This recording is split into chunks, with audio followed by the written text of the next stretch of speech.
ইসলামের সুর 25 একটি ইসলামিক ইউটিউব চ্যানেল। নিয়মিত ভিডিও পেতে সাবস্ক্রাইব, লাইক, কমেন্ট ও শেয়ার করে পাশেই থাকুন। তাহলে আমরা দুনিয়া চাই না আখিরাত চাই? একটু মন দিয়ে বলবেন, দুনিয়া চাই না আখিরাত চাই? কোনটা শ্রেষ্ঠ, কোনটা পরিপূর্ণ, কোনটা চিরস্থায়ী? কিন্তু ব্যস্ত আমরা কি নিয়ে? ব্যস্ত আমরা কি নিয়ে? দুনিয়া নিয়ে। হায়রে, এটা হলো না, ওটা হলো না, ওটা হলো না, কত পেরেশানি।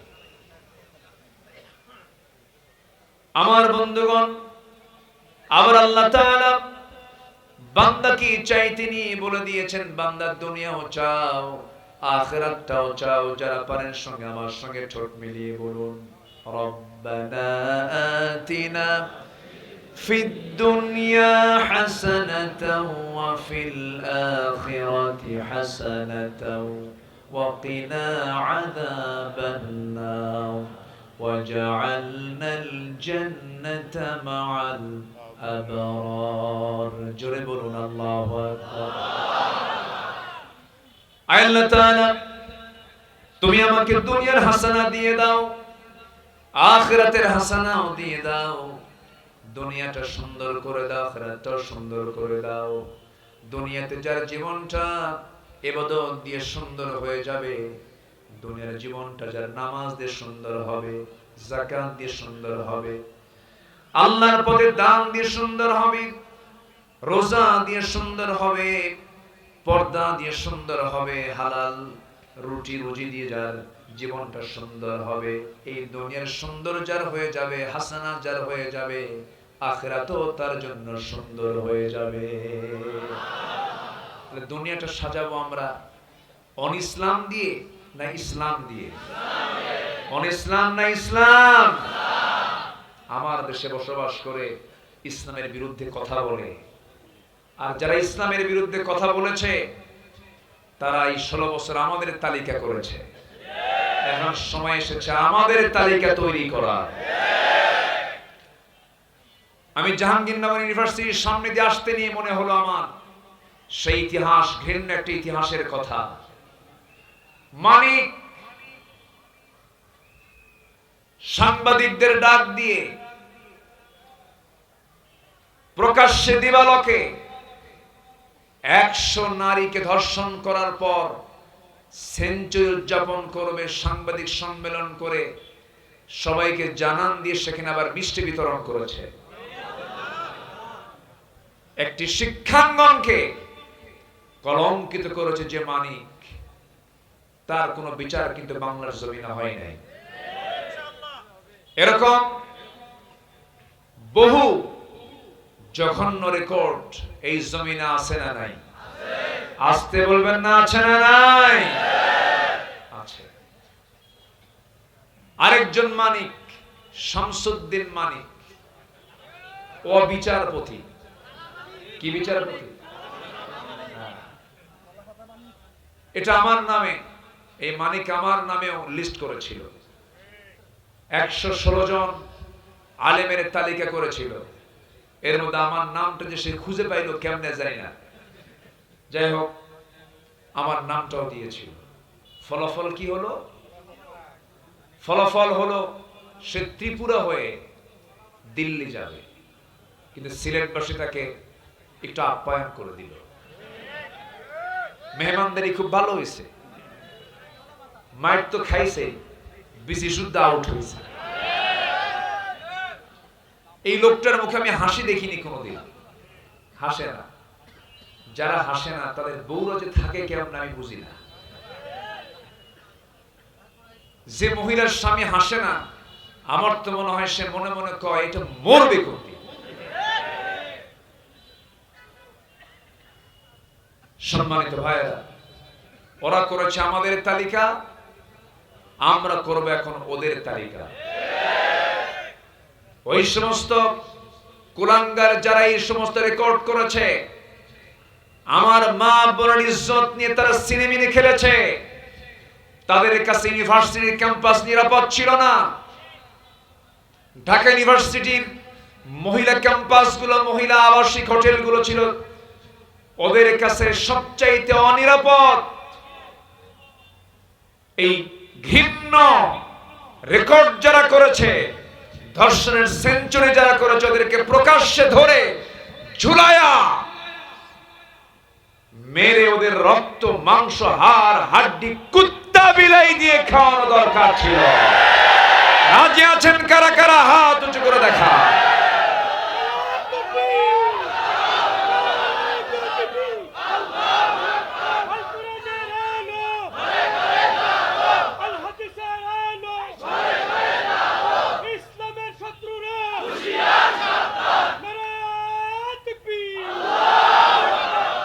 সম্মানিত ভাইরা, সম্মানিত বন্ধুগণ, আমরা বহু চিত্র আমরা এই দেশে দেখেছি। এদেশের আলেমকুল শিরোমণি 180 কোটি মুসলমানের হৃদয়ের স্পন্দন, বিশ্ব ইসলামী আন্দোলনের অন্যতম পুরোধা, প্রেজেন্ট ওয়ার্ল্ডের সবচেয়ে জনপ্রিয় ইসলামী ব্যক্তিত্ব আল্লামা সাঈদীকে নিয়েও তারা চূড়ান্ত ষড়যন্ত্র করেছে। শেষ পর্যন্ত চিকিৎসার নামে পয়জনিং করে তাকে হত্যা করা হয়েছে। আমরা অবিলম্বে যারা এই হত্যাকাণ্ডের সঙ্গে যারা জড়িত, দৃষ্টান্তমূলক শাস্তি আমরা দাবি করছি। সম্মানিত ভাইরা, দিন এসেছে, দিন আরো আসবে। জোরে বলি ইনশাআল্লাহ, আরো জোরে ইনশাআল্লাহ। আল্লাহ কি না পারেন। দেশের শীর্ষস্থানীয় ধনী, হ্যাঁ, একটা গ্রুপের মালিক, লক্ষ লক্ষ কোটি টাকার মালিক, হলমার্ক, শেয়ার বাজার, ব্যাংক লুটের হোতা, কাম হলো না। নৌকায় চড়ছিল, মাথার চুল কালো বানাইছিল, দাড়িটাও কাটছিল, ঠিক কিনা? পাজামা খুলে লুঙ্গি বানায় পড়ছিল, পাঞ্জাবি খুলে গেঞ্জি পরে তরকারি সবজি বিক্রেতা সেজেছিল, কাম হয়নি। নৌকায় চড়েছে, সাথে ছিল আরেকজন আইনমন্ত্রী, তাকে দেখে চিনে ফেলে কোস্ট গার্ড বলল, স্যার চলুন। আমি একা যাবো কেন? আমি তো জামাতের সাথে আসছি। কিসের সাথে? আমি একা আসিনি, সাথে আরেকজন আছে। কই? আমরা তো দেখছি না, তোমরা চিনবে না তো। ওই যে ওটাই দরবেশ।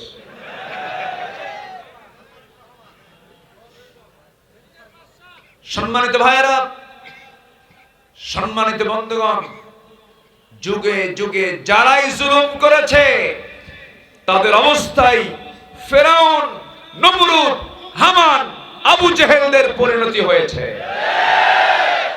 এটাই ইতিহাস। আল্লাহর কাছে আমরা কামনা করে সম্মানজনক জীবন, জোরে বলি আল্লাহুম্মা আমিন। আল্লাহ কবুল করুন, জোরে বলি আমিন। সম্মানিত ভাইরা, মাইকম্যান, খুব শক্তি লাগে, একটু আওয়াজ দেন, আমার কানে একটু পৌঁছায় দেন। সম্মানিত বন্ধুগণ, তাহলে আমরা দুনিয়া চাই না আখিরাত চাই? কিন্তু দুনিয়া যদি সুন্দর না হয়, আখিরাত কি সুন্দর হবে? দুনিয়া সুন্দর হবে দুনিয়ার কোন কিছু দিয়া না, ইসলাম দিয়া। বলেন কি দিয়া? ইসলাম দিয়া। ইসলাম দিয়ে আমরা দুনিয়াটাকে সুন্দর করে নেব। আখিরাতের প্রস্তুতির জন্য কোরআনের ভাষায় 15টা আমরা বিষয় আমরা আমাদের জীবনে বাস্তবায়ন করব। নাম্বার 1 হলো আল্লাহ এবং রাসূলকে বিশ্বাস করব, সন্দেহ নিয়ে না, দ্বিধাহীন চিত্তে। সন্দেহ না দ্বিধাহীন। আমরা ঈমান আনবো কার উপরে? রাসূল কি বাদ দেওয়া যাবে? বাদ দেওয়া যাবে? রাসূল বাদ দেওয়া যাবে না, আল্লাহকে তো বাদ দেওয়া যাবেই না। আল্লাহ রাব্বুল আলামিন সুন্দর করে বলছেন, ইন্নামাল মুমিনুনা আল্লাযীনা আমানু বিল্লাহি ওয়া রাসূলিহি সুম্মা লাম ইয়ারতাবু وجاهدوا بأموالهم وأنفسهم في سبيل الله أولئك هم الصادقون جربوا الله أكبر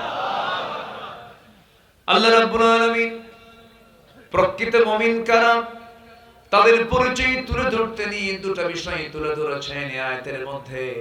নাম্বার 1 হলো যারা আল্লাহকে মানবে, রাসূলকে যারা মানবে, বিশ্বাস করবে, কিন্তু বিশ্বাসে কোনো সন্দেহ রাখবে না। কার কথা? আসতে বলবেন না, কার কথা? সন্দেহ না রাখা মানে হলো ঈমান একটা বান্দার পরিপূর্ণ তখনই হবে যখন বান্দার সিনার মধ্যে কি থাকবে? কি থাকবে বলেন? আমরা আল্লাহকে চিনবো কি দিয়া? রাসূলকে চিনবো কি দিয়া? আখিরাতকে আমরা বুঝবো কি দিয়া? কোরআন দিয়া। আমি কি আলোচনা চালাবো? দুই একজন করে যে ওঠে, হ্যাঁ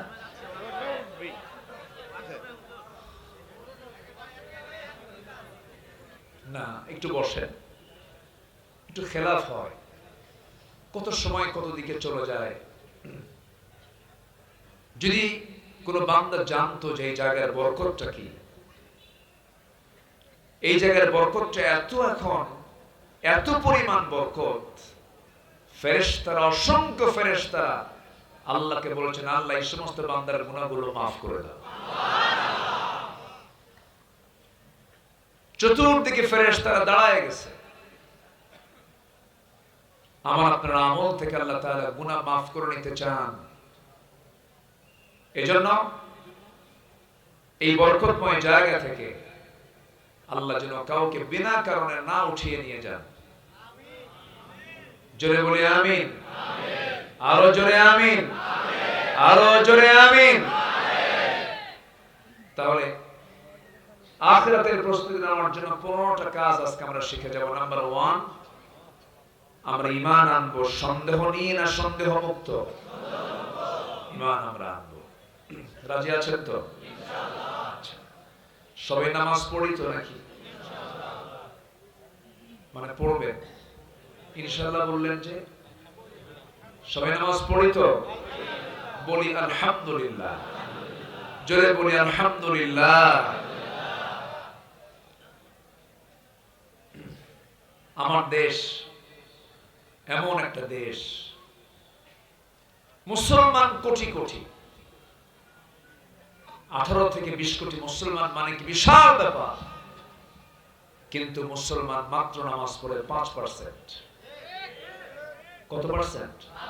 5%। তাহলে আমার দেশে কি নেতৃত্ব আমরা দেখলাম, কতজন ক্ষমতায় গেল আর আসলো, নামাজের কাজ কেউ করে নাই। নামাজের দিকে জাতিকে আহ্বান করার এই দায়িত্ব ম্যাক্সিমাম নেতাদের ভিতরে ছিল না। থাকবেই বা কেমনে? তারা নিজেরাই তো নামাজ পড়ে না।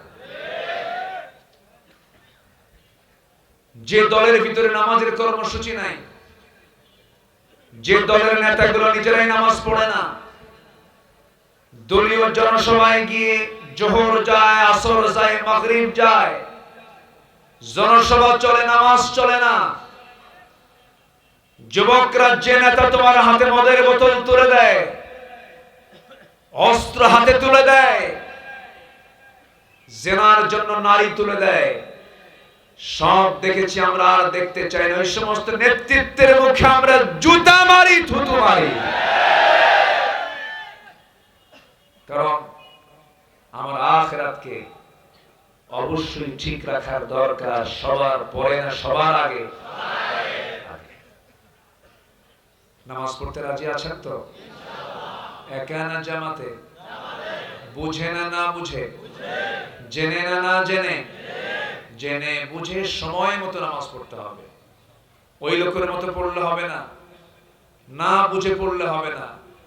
এক লোকের বাড়ি হলো মসজিদের সাথে, ওই মসজিদের সাথে আবার আরেক হিন্দুর বাড়ি।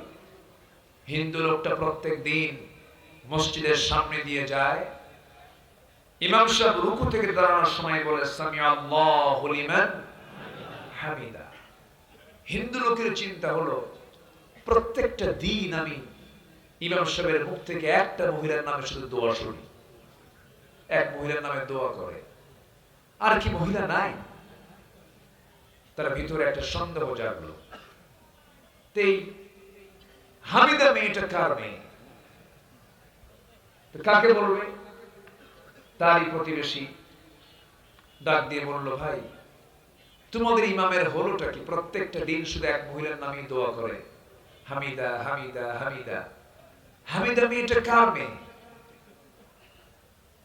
এখন এই মুসলিম বলতেছে, ভাই আমি তোমার প্রতিবেশী। দাদা বাবু, আমি 25 বছর যাবত মসজিদে প্রথম কাতারে বা জামাতের সাথে নামাজ পড়ি, আজ পর্যন্ত আমিও ঠিক মতো জানি না আসলে হামিদা মেয়েটা কার মেয়ে। কথা কি বুঝতেছেন আপনারা? তাহলে ওই হিন্দুর চিন্তা আর এই মুসল্লির চিন্তার মধ্যে কোনো তফাৎ আছে? আসতে বলবে না তফাৎ আছে? আজকে যদি নামাজিরা যদি নামাজের হক আদায় করত, কোন নামাজির দ্বারা সুদের কারবার হতো না, কোন নামাজি বেপরদায় থাকতো না, কোন নামাজি মদের আসরে বসতো না। কিন্তু এরকম বহু নামাজি আছে না নাই? আসতে বলবেন না আছে না নাই? মানে তারা নামাজি বোঝে না। আমার বন্ধুগণ, অনেক লোকের মনে চিন্তা এটাই, কালেমা পড়েছি জান্নাত পেয়ে যাব। না না, জান্নাত এত সস্তা নয়। আল্লাহ রাব্বুল আলামিন বলছেন, আহাসিবান নাসু আন ইউতরাকু আন ইয়াকুলু আমান্না ওয়া হুম লা ইফতানুন। মানুষের ধারণা ঈমান এনেছি এতটুকু কথা বললেই আমি তাকে ছেড়ে দেব। না না, আমি তাকে অবশ্যই পরীক্ষা করব। ইতিপূর্বে যত আল্লাহর পছন্দের বান্দাগুলো গত হয়েছেন তাদেরকে পরীক্ষা করেছেন তিনি কে? পরীক্ষা ছাড়া আপনি ঈমান কেমনে যাচাই বাছাই করবেন? আশাদ্দুন নাসি বালাউল আম্বিয়া সুম্মা আল আমসাল ফাল আমসাল। এই পৃথিবীতে সবচেয়ে বেশি ঈমানের পরীক্ষা দিয়েছেন হলো আম্বিয়া কেরাম। তাদের পরীক্ষা ছিল সবচেয়ে কম না সবচেয়ে বেশি? বেশি। জাকারিয়া আলাইহিস সালাতু ওয়াস সালামকে করাত দিয়ে চিরে দুটুকরা করে শহীদ করা হয়েছে। ইয়াহইয়া আলাইহিস সালাতু ওয়াস সালামকে জবাই করে নবীর মাথা রানীর সামনে উপহার দেওয়া হয়েছে। খোদ আমার রাসূলকে কত মার খেতে হয়েছে।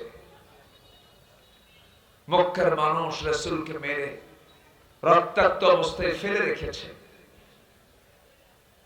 তায়েফের মানুষ রাসূলকে না চিনতে পেরে বুঝতে পেরে চোকা চোকা পাথর মেরেছে। এক একটা আঘাতে ক্ষত বিক্ষত হয়ে গেছে আমার নবীজির দেহে, রক্ত ফিনকে দিয়ে পড়েছে। মাথা রক্তগুলো গড়ে গড়ে পায়ের তলার কাছে এসে জুতার তলার পায়ের তলার জমাট বেঁধে গেছে। নবীজি বেহুশ হয়ে পড়ে থেকেছেন, বেহুশ হয়ে পড়ে থেকেছেন। নবীর পাশে কেউ নাই, কিন্তু ছিলেন তিনি কে? আসতে বলবেন তিনি কে? আল্লাহ। মার খেলেন 13 বছর তিনি মদিনায় মক্কায় মার খেলেন, মার খেতেই থাকলেন। তায়েফ থেকে ফিরে আসলেন, সাইয়েদনা আবু বকরকে মারা হলো রক্তাক্ত অবস্থায়। অথবা শাইবা মুগীরা হারামের সামনে কাবার দরজার সামনে থেকে ফিরে রাখলো মৃত ভেবে। কিভাবে? মৃত ভেবে মরে গেছে আবু বকর। কিছুক্ষণ পর তার হুঁশটা ফিরল। হুঁশটা ফিরে একটু দাঁড়িয়ে মনে মনে চিন্তা করছেন, আমাকে যেমন করে তারা মেরেছে, না জানি তারা রাসূলকে মেরে ফেলবে। নিজের চিন্তা না করে সোজা নবীর বাড়ির সামনে গিয়ে দাঁড়ালেন। দরজার সামনে দাঁড়ায় রাসূলকে লক্ষ্য করে ডাক দিয়ে বলছেন, হুজুর আপনি কোথায়? দরজা খোলা মাত্র নবীর চোখে আবু বকরের চোখ যখন পড়ে গেল, নবীজি কেঁদে ফেলে বলছেন, আবু বকর তোমার শরীর থেকে রক্তগুলো ঝরছে কেন, কি হয়েছে? বলছেন, ইয়া রাসূলুল্লাহ সিজদা দিতে গিয়েছি, কাফের মুশরিকরা আমাকে ধরে রক্তাক্ত করে দিয়েছে, নাকটা বোঝা করে দিয়েছে। খড়মজুত পায়ে ওই উতবা সাইবা সাইয়েদনা আবু বকরের নাকের উপরে চাপা দিয়ে রক্তাক্ত করে ফেলেছে। আমার রাসূল বলছেন, আবু বকর যে পরিমাণ রক্ত ঝরছে তুমি তো আর বাঁচবে না, মরে যাবে। তিনি বলছেন, ইয়া রাসূলুল্লাহ আপনার ঘরের মধ্যে থাকার কোনো সুযোগ নাই, আপনাকে মেরে ফেলবে তারা। আমরা দুজন মিলে মক্কার বাইরে চলে যাই। মক্কার পরিবেশ ভালো না, যে কোনো মুহূর্তে তারা হামলা করতে পারে, আপনাকে মেরেও ফেলতে পারে। রাসূলকে নিরাপদ না মনে করে সাইয়েদনা আবু বকরের ওই রক্তাক্ত দেহ নিয়ে রাসূলকে সঙ্গে করে নিয়ে তারা মক্কার বাইরের দিকে চলে গেলেন।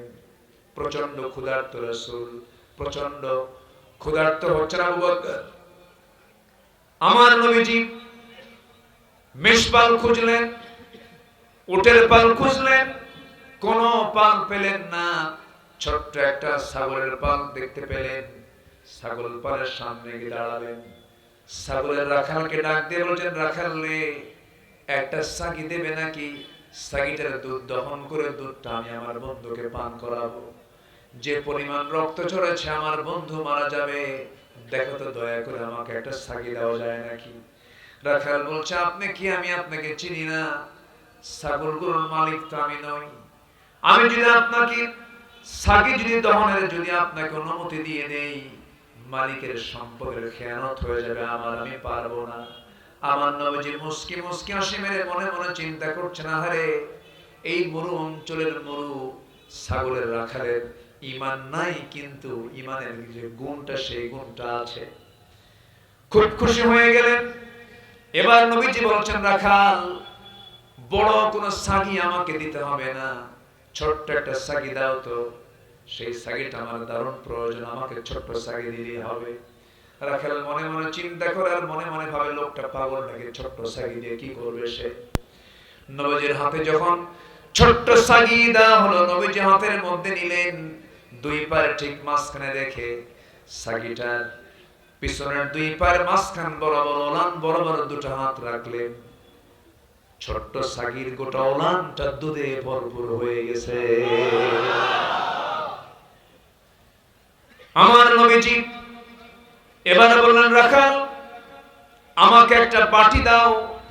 বাটি দেওয়া হলো। নবীজি সুন্দর করে বিসমিল্লাহ বলে দুধ দহন করা শুরু করলেন। সেই ছাগির ওলান থেকে, যে ছাগির পেটে কোনোদিন বাচ্চা আসে নাই, ছোট্ট ছাগি, দুধ বের করে বাটিটার দুধ পূর্ণ হয়ে গেল। রাসূল একটা মুস্কি হাসি মেরে বলছেন, আবু বকর সকালবেলা রক্তাক্ত হয়েছে, এখন বরকতের দুধ পান করো। বাটি হাতের মধ্যে নিলেন, বিসমিল্লাহ বললেন, দুধ পান করা শুরু করলেন। এত পরিমাণ সেই দিন সাইয়েদনা আবু বকর দুধ পান করলেন যে খেতে খেতে পেটের চামড়া টাইট হয়ে গেছে। রাসূল বলেন, আবু বকর কেমন দুধ খাইলা বলো? হুজুর জীবনে এমন দুধ পান করে নাই, কিন্তু দুধ পান করলাম তো বাটির দুধ তো এক চুল পরিমাণ কমলো না। রাসূল বললেন, আবু বকর বাটির দুধ তুমি কমাতে পারবে না, রাখালকে দিয়ে দাও। রাখালকে বাটি দেওয়া হলো। রাসূল বিসমিল্লাহ বলে দিলেন, সেও খেতে থাকলো, বাটির দুধ কমে না। রাসূল বলছেন, আরো কিছু আল্লাহর গোলাম যদি এই জায়গায় থেকে যেত, কেউ দুধ কমাতে পারবে না যতক্ষণ না আমি রাসূল আমার মুখে এই বাটিটা না লাগানো হবে। নবীজি বিসমিল্লাহ বলে তিনি সর্বশেষ বাটি সুন্দর করে মুখে লাগালেন, দুধটা পান করলেন। বাটির দুধ শেষ হয়ে গেল। নবীজি আগে খেতেন না পরে খেতেন? নবীজি খেতেন আগে না খাওয়াতেন আগে? খেতেন আগে না খাওয়াতেন আগে? তিনি খাবার পরিবেশনও করতেন, বাবুর্চির দায়িত্ব পালন করতেন। রান্না বান্নার জন্য তিনি জ্বালানি কাঠ সংগ্রহ করতেন। আল্লাহু আকবার। আমার নবীজি খাওয়া সম্পূর্ণ করলেন, বিকেল বেলা হয়ে গেল। রাসূল বলছেন, আবু বকর চলো এখন আমরা মক্কার দিকে ফিরে যাই। রাখালের চোখে পানি। রাখাল বলছে, আপনারা একা যাবেন কেন? আমাকে সাথে নিয়ে চলে যান, আপনাদেরকে আমার খুব পছন্দ হয়ে গেছে। রাসূল বলছেন,